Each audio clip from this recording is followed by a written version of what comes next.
Hey guys, welcome to JazzedTutorials. So yeah, I've been away for a few days, but I'm back with something awesome.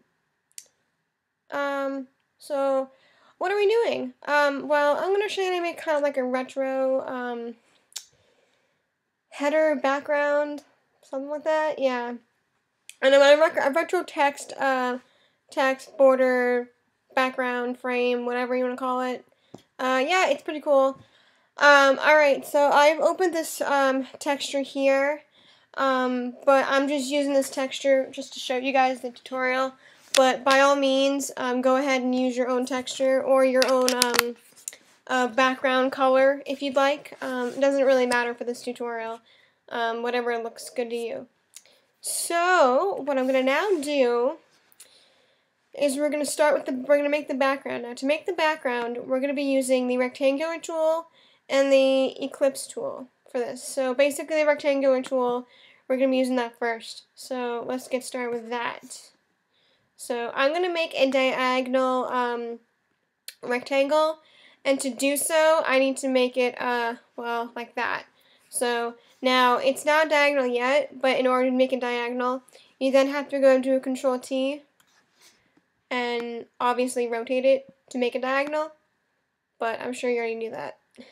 I don't think you're that dumb where you don't know how to do that in Photoshop, seriously. And then you can extend it to whatever length you need it to be. Alright, now you can change the color if you'd like. I'm going to do so because that will make it look more retro-ish. So I'm going to choose a color of such. Alright, there we go. That looks good to me. Does it look good to you? That's the question. Well, if it doesn't, then you can just change it and move it around, whatever you like. Alright, so let's make our next rectangular selection. Now, if in the event that yours goes on the same layer as the diagonal layer, what you'll do is you'll just make a new layer. But you shouldn't have to do that because you haven't selected it over here. But in the event that over here, if you see on the top here, there's a bunch of different selections. And in case you don't have this one selected, then if you have the create a new shape layer already selected, then you're fine. But if not, make sure you click it. Or you can just go ahead and make a new layer and you'll solve your issue. Alrighty, now moving on. I'm going to make another rectangular. This one I'm going to make more thin and not as big. And I'm going to change this color here to black because it's going to give it more retro feel for me. Alright, and again, I'm going to rotate it, but not to the extent as we did before. Right, rotating. I'm going to rotate it just a bit.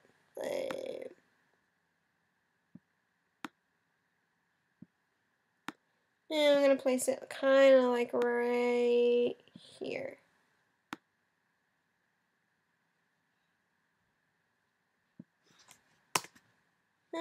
Well, that's close enough. Alright, so anyway, it's just a tutorial, it's not for real, so if it's a little off, it's alright. Alrighty, then, once you have that made, we're going to now make a square. A couple of squares. Because squares were always retro. Now, to make a perfect square, here's the key.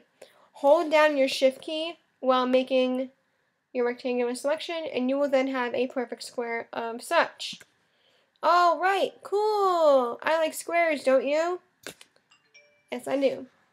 Alright, and I'm gonna again... you see, now I came across this very issue that I just spoke about.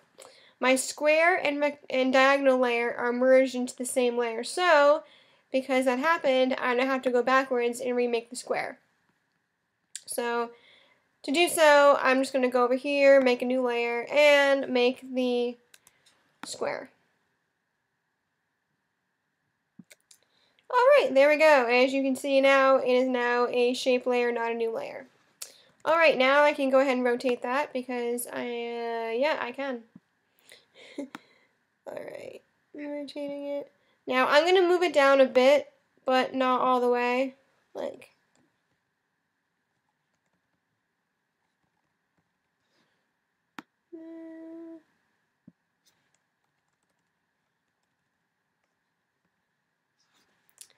Alright, now I'm going to put it a little bit, I'm going to put it there. And I'm going to leave it black because I like the color black. I don't know, it just really, it works for me.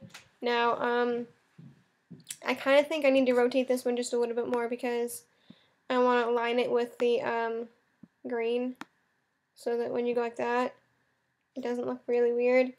And in that event that happens, I now need to go ahead and rotate my black, I'm going to go rotate this so that it merges and looks good with the other one. Yeah.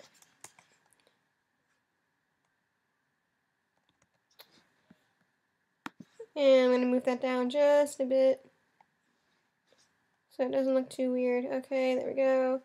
And I'm going to move the square as well so that it doesn't look weird at all.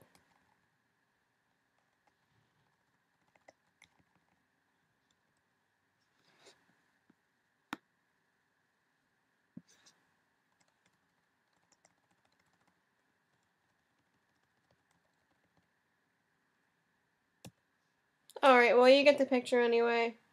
So, yeah. And then I'm going to duplicate that square. And, I mean, you can make a new square if you want to, but I just figured duplicate the layer. It's easier than doing it again. So.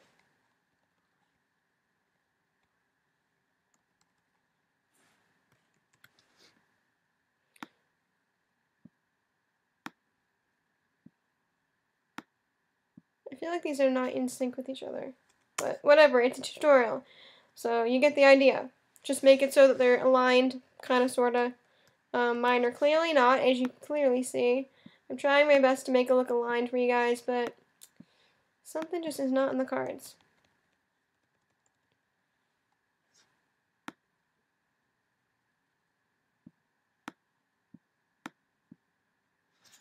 Alright, there we go. I'm going to change, actually, this one here to a different color because, well, I'm that kind of person. Let's see. What am I going to choose? Yes. I will choose that. Alright. Good to go there. Alright, now is where the elliptical tool comes in here. Or ellipse, not elliptical, ellipse, sorry. We're going to make kind of a half circle. You can't really make a half circle in Photoshop. I mean, you can, but not at once. You have to kind of do it in a separate part. So I'm going to make a circle. Now, if you hold down the shift key, again, you can make a perfect circle. Yep, that's how you do it. Alright, now, oh man, why did I do it again? Oh, I hate this so much. Alright, make a new layer. Alright, try this again.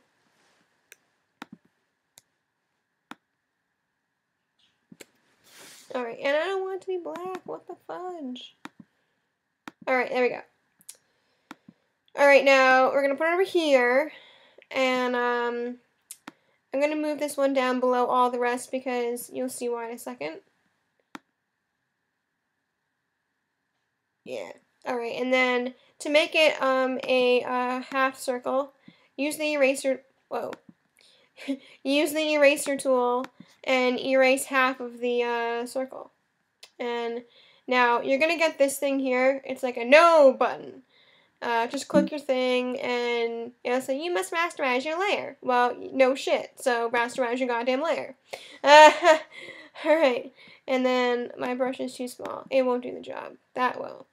Then holding down your shift key, make a spot there, and then make a spot there, and boom, you have a half circle now. Oh yeah, what did I tell you? Oops, but we forgot to erase the rest of it. Alright, there we go. And then move your half circle up a little further, because you're a cool kid. That's what cool kids do. So, yeah, do that.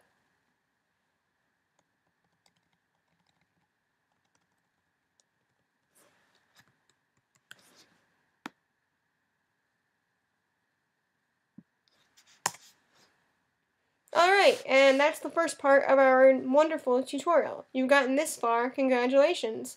Pat yourself on the back for being this awesome. Alright, now is where our text comes in. Now, the text can be a little difficult to handle because in this stage, we're going to be adding some really weird like effects to it.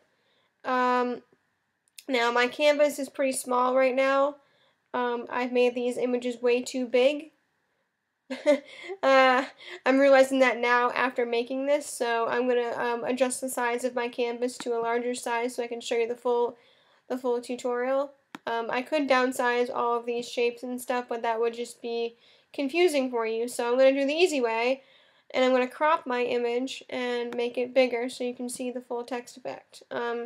Although my background won't be covering that, but that's okay, because that's how you learn.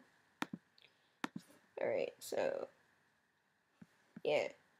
And what I'm doing right now has nothing to do with your tutorial. It's all because I'm making... Alright, there we go. Alright, so now I can show you how to do the rest of it now. We're going to add a curved text. Now, curving your text is a little difficult in Photoshop. You could use this here, which is the create a warped text. But because we're not going to warp our text in the way, that only gives you different, because that only gives you so many options until you're like, no, boring. So we're going to make our text look even more awesome, and we're going to use the pen tool. So use your pen tool, and you're going to make a, let me see if I can zoom in and show you guys. We're going to make, well, I can't really zoom in because that would screw me up a bit. Let me see if I can move, get rid of that for a bit. And, yeah, alright,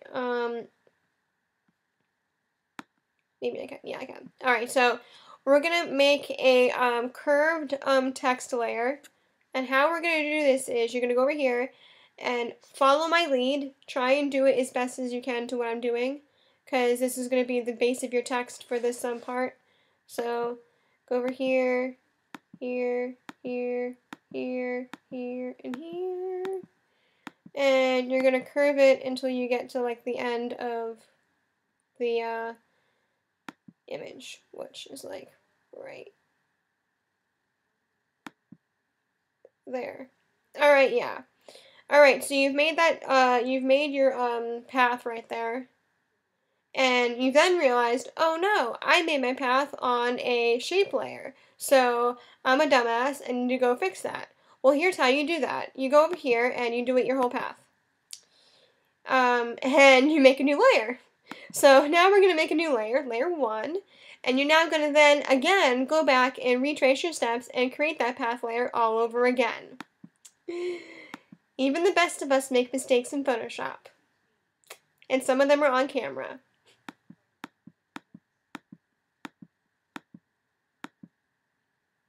Alright, there we go. Yeah, that's what we had before, sorta kinda. So, here we are. Now, once you've had your path layer made, go over here and select your type tool. And you're probably wondering, well, how can you add text onto a path layer? Well, if you simply click on your path you just made, it'll then turn into a text typing mechanism. Like, watch. Boom! Now you can type on that shape you just made. What am I going to type? Let's see.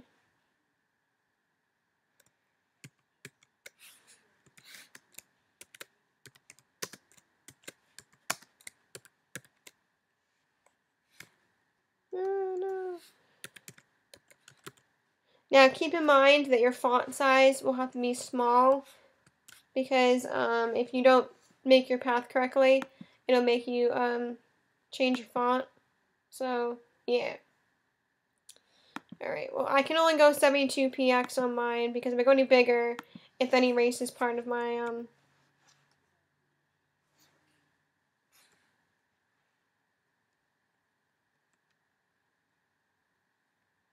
no.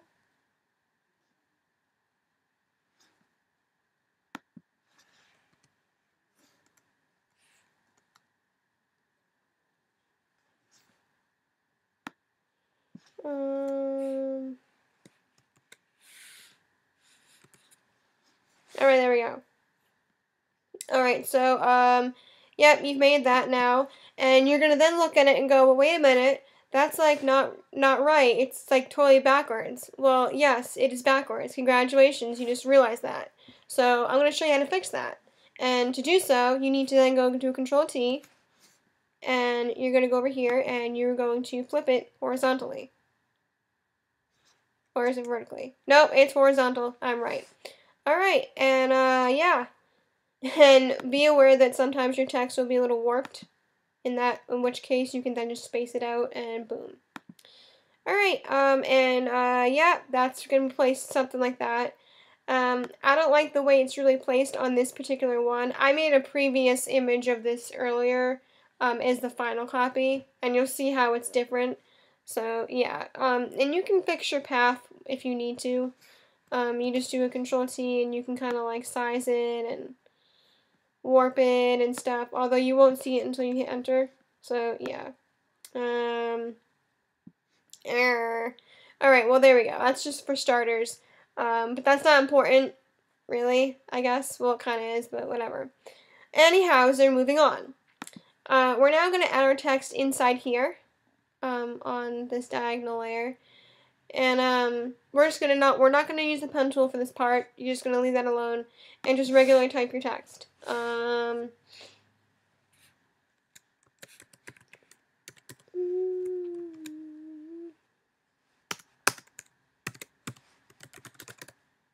Oops. And I'm going to change my color to suit the background. And that would be that way. And then I'm going to go over here. And we'll ram. And I'm going to put that there. And then I'm going to add some more creative cool stuff here. Create. Hold on. I'm going to make this a little bigger because I think it looks cool if it's bigger. Honored. Yeah.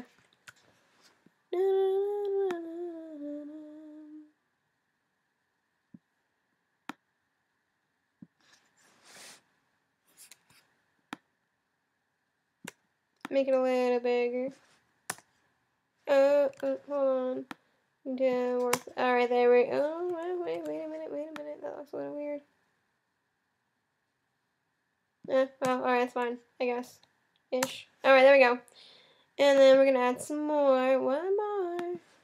Oh, shoot. I hate when it does that. Here you.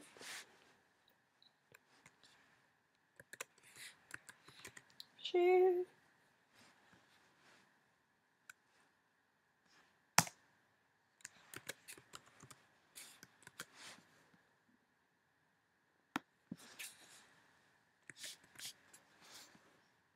And I'm going to move that over. Oops, hold on one second.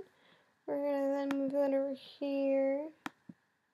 And there's that. And then I'm going to go like this. Oops, I'm going to make it smaller.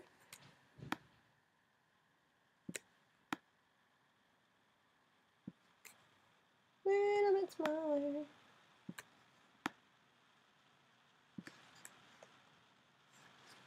bit smaller.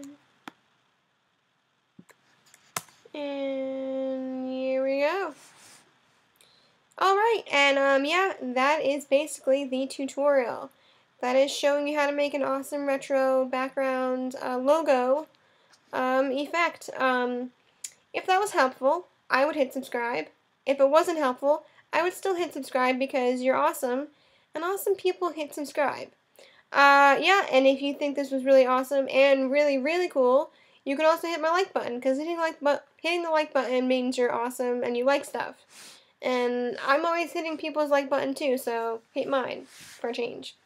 So yeah, this was awesome. I hope enough for you guys. And as I always say, you can always go a step further. You can totally take this and use this to your advantage and make other cool stuff. You know, there's endless possibilities in Photoshop. It's just endless and stuff. So, yeah. I will see you guys next week, and have a fabulous Friday. Because it's probably going to be Friday when this is up. Maybe not. Maybe Saturday. But anyway, have a fabulous week. With that said. So with all that said, Goodbye.